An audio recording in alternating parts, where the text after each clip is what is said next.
Mail हो रहा हो, ना तो पूरा सूरज डूबा है, न पूरा चंद्र आया है, ना पूरा अंधेरा है, ना पूरा उजाला है, उस समय को प्रदोष काल कहा गया। उस समय को प्रदोष का समय कहा, प्रदोष काल कहा।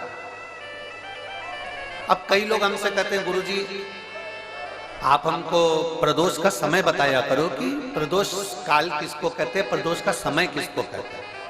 अब एक बात हम आप सबसे कहना चाहते हैं, जितने लोग आस्था चैनल पर सुन रहे हैं, जितने फेसबुक यूट्यूब पर सुन रहे हैं और जितने रेवाड़ी की इस पवित्र धरा पर कथा को सुन रहे हैं, आप सबसे एक बात कहना चाहेंगे।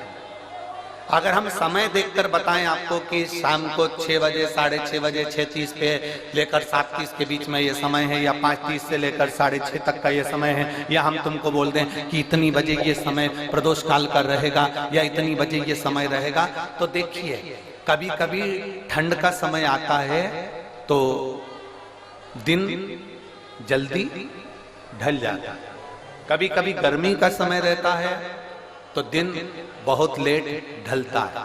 इसलिए समय की गणना से मत चलो, आप तो ये अंदाजा लगाकर रखो कि दिन ढल रहा हो,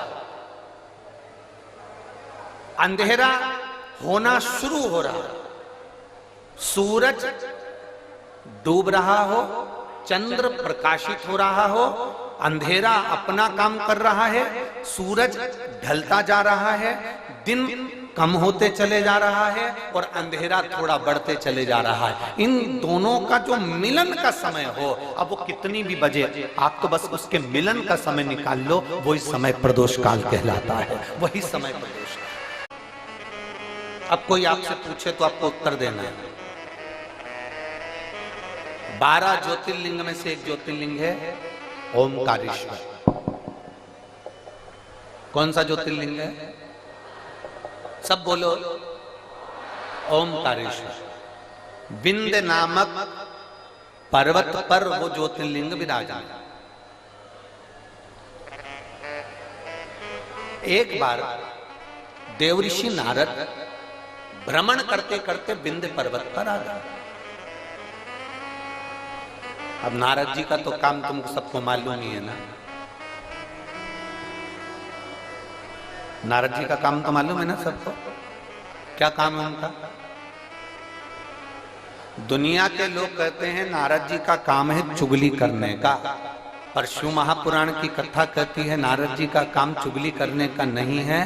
नारद जी का काम किसी व्यक्ति को अग्नि प्रज्वलित कर कर, किसी व्यक्ति में आग प्रज्वलित कर कर, किसी व्यक्ति के हृदय को जलाकर भगवान की भक्ति को प्रकट करने की सामर्थ्यता देवऋषि नारद। लोग कहते हैं नारद जी का काम चुगली करने का है, लोग कहते हैं नारद जी का काम निंदा करने का है। निंदा करने का नहीं, निंदा के माध्यम से भगवान की भक्ति प्रकट करना, किसी के अंदर इतनी जलन उत्पन्न कर देना कि वो तप करने बैठ जाए, किसी की इतनी बड़ाई कर देना कि वो भगवान की भक्ति से जुड़ जाए। ये देवऋषि नारद का काम।